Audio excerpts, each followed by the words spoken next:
Hello everyone. So this one is for the wives. Huh? Basadi babatu. Come gather here. Wives, is your marriage yours or your parents? This is from a therapist who's married and also has a mother as a parent. So ladies, come on. Let's all gather here, right? Let's talk.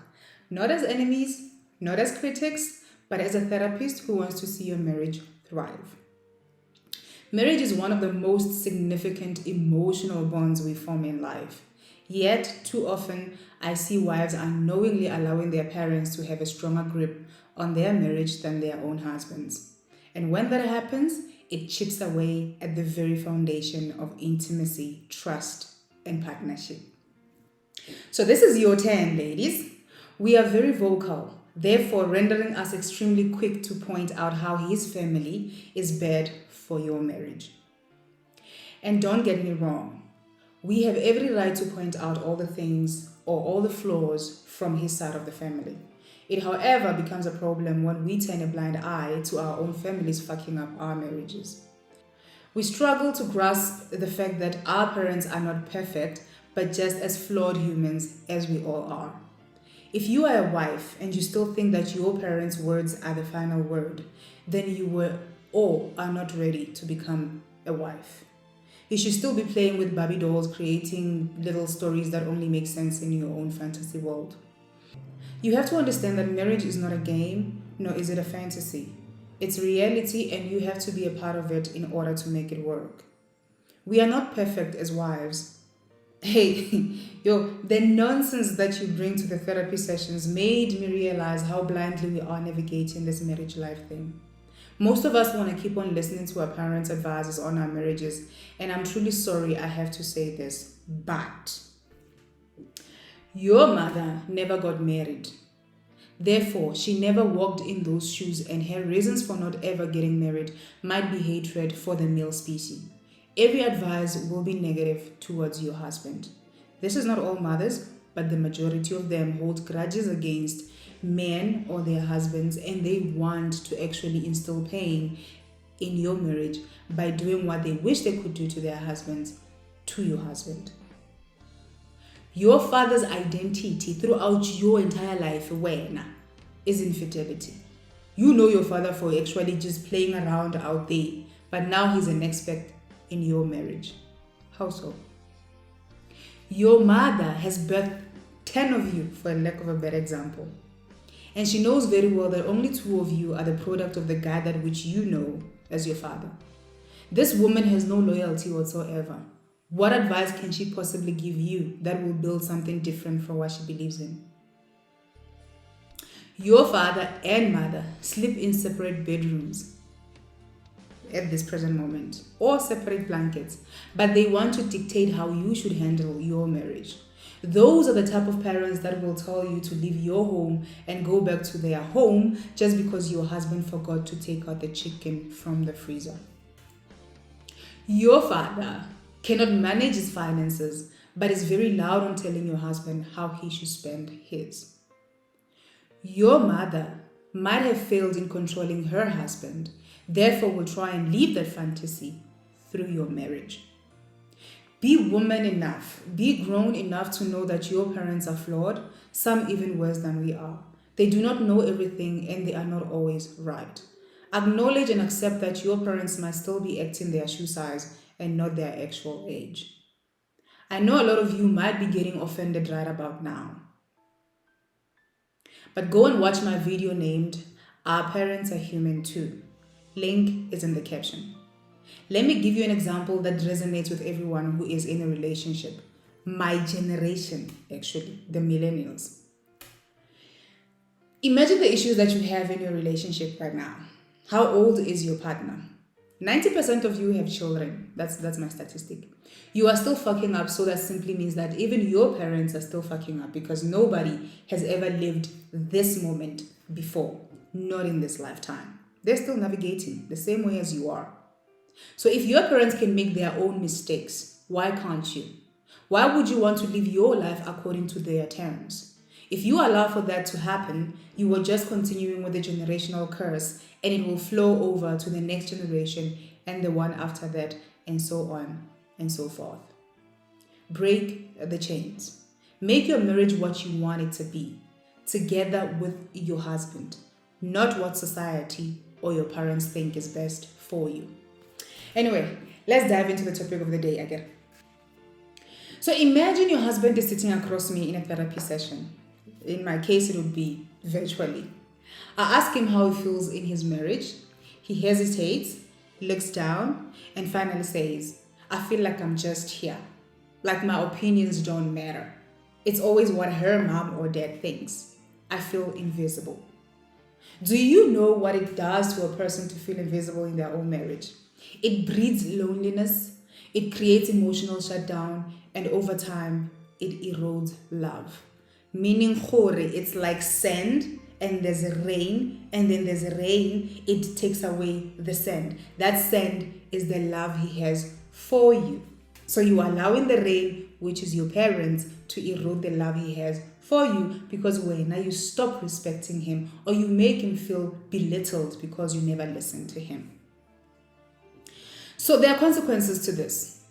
When a husband feels like his wife prioritizes her parents over him, the emotional impact is profound. It's very deep. Firstly, he feels disrespected. Respect is the oxygen for a man in a marriage. He needs respect in order to survive in a marriage. When he constantly feels overruled, dismissed, or secondary to his in-laws, he starts questioning his role in the relationship. He might as well move into your parents' home, and become your little brother. Secondly, emotional distance grows. No one wants to invest in a relationship where they feel unheard. When a husband feels sidelined, he starts retreating. Not because he doesn't care, but because it hurts too much to keep trying. He would also feel resentment. So resentment builds up in this relationship. Resentment is a silent killer of love. It doesn't show up overnight. No.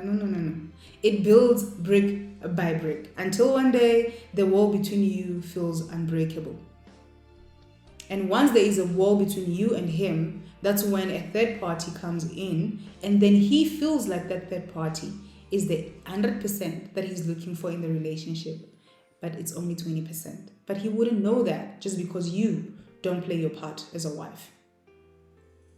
Intimacy suffers. Emotional disconnection eventually leads to physical disconnection. There is no one who can become physical with you, intimate with you, if emotionally they don't feel appreciated by you. When your husband feels emotionally unsafe, intimacy feels forced and distant or non-existent. So yes, a man can say to you, I'm not in the mood. It's because of the things that are happening around him that makes him not to be in the mood. It's not only the fact that he might be cheating.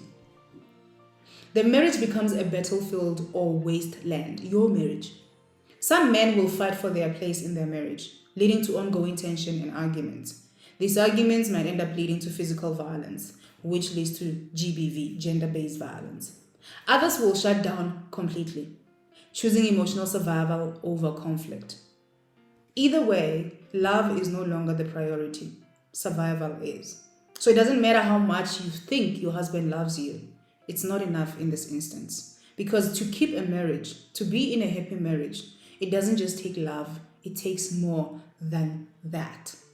So here's a hard question for you women. Who comes first? I want you to take a deep breath and ask yourself, if my husband constantly sought his mother's or father's approval over mine, how would I feel? Would you feel cherished, secure, loved? Well, probably not. And this is a fact because of the comment section in one of the videos named Mother-in-Law, the Death of Many Marriages. So tell me, why would your husband feel any other way if you wouldn't feel those things if he was actually seeking approval from his family all the time? Some mothers want their daughters to have the marriage they wish they had. Others want to keep their daughters emotionally tied to them so they don't feel lonely or irrelevant. I see this mostly with mothers who never married or ones who are divorced or separated from their partners. Some fathers, on the other hand, see their daughters as their little princesses who should never be led by another man. I'm glad I don't have a father who's going to make my husband feel like he's nothing. So let's break it down. When a mother is over involved, she may be dictating how her daughter should treat her husband, comparing him to an ideal version of a man that doesn't exist. So your mother would say, your father never did that, or that's how a real man behaves. Yet in reality, her own marriage may have been deeply flawed, or is currently deeply flawed. Rough. When a father is over-involved, he may see his daughter's husband as competition, someone taking away his baby girl. Some fathers even expect their daughters to prioritize their needs over their husbands, making the man in their marriage feel like an outsider. Like, a lot of this happens in South Africa, and one of the examples that we see in South Africa with regards to a person not giving in all her energy in the marriage is, like, we see this play out often in our communities where maybe it's a makoti who gets told your mother-in-law must come first before your husband. That's how it's done. So she neglects her husband's emotional needs, thinking she's honoring tradition. So sometimes we think that by not agreeing with our parents, we are actually not respecting them or not loving them. We feel that we need to always agree, and that comes back to the way we were raised. How were your parents raising you? How are they born? What did you sponge from them? So if you grew up in a family whereby you cannot say a word as a child, even as an adult, a married woman, you won't want to say anything to your parents just because you're dishonoring them, which is wrong. Sometimes maybe it's a woman whose mother still calls her every day to discuss every detail of her marriage. Stop talking to your mother every day. But home. You have now started your own life, your own family. You need to give your family the chance to actually have your attention. Sometimes these calls are so much so that it happens late in the evening when it is supposed to be time for you and your husband. But now you're sitting for an hour on a phone call with your mother, discussing what happened throughout the day, and then your mother tells you how to react. That is very wrong.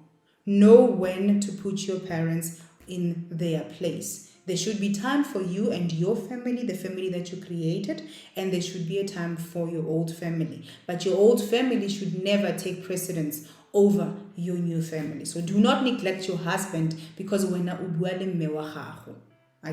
if you miss your mom so much, go back home and stay home so you guys can sit and have coffee and cookies and talk about the day that you had. So when a mother calls like every day, she advises, criticizes, and even influences big decisions. The husband, he's just informed and never consulted. There is no man in this world in his rightful mind who would be happy for just being consulted in his own marriage. If there is one, then that person is not married to you. They're just there because of society's needs, not their own needs.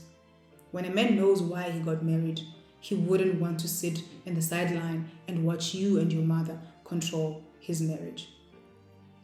So, another thing, what about a father who constantly questions his son-in-law's financial decisions? You must do this like I did, or my daughter deserves better. Yet, he refuses to acknowledge that times have changed and his way isn't the only way. And again, his way should not be involved in your marriage because he is not married to you. He has his own marriage that he needs to deal with. And so he needs to concentrate on his own marriage so that you and your husband can learn to love one another in your marriage, learn to communicate in your own marriage, learn to deal with issues in your own marriage. Because marriage is about learning each and every single day, each and every minute of that day, you are learning something about your marriage. The marriage perfectly, but it helps when you give your all into trying to understand your partner and understand the reasons why you are married and why you want to make your marriage work. Okay. Anyway, from my inside, setting boundaries is healthy, not disrespectful. Many wives struggle with setting boundaries with their parents because of guilt. You're thinking, if I set boundaries, they're going to think they're going to think that I disrespect them, they're going to think that I don't appreciate them for bringing me to this world, blah, blah, blah, blah, blah, blah, blah. No. Boundaries are not about cutting off love. They are about protecting love. So when you set the boundaries, you are protecting the love you have for them, the love you have for your partner, and the love you have for yourself. Because firstly, if you allow them to do what they're doing and it affects you negatively, it affects your emotional well-being, your mental well-being, then you neglect to love yourself. And when you neglect to love yourself, then you don't have the capacity to offer the love to other people. So you see, it actually affects a lot of people, not just you or your husband. Even your children, if you do have children.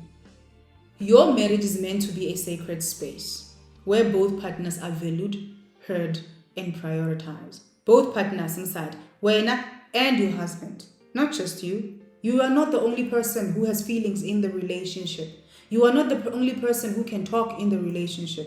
Sometimes just keep quiet and listen to your partner when they are talking. Men also talk. We just don't give them the opportunity to do so because we're still growing up with that thing, they don't talk. We're living in different times where men are actually sharing their emotions. All they need us to do is be there for them, not scold them, but support them in that journey. So here's the truth I want you to sit with. Healthy marriages are built by two adults who create a home together, not by 3 or 4 people making decisions behind closed doors.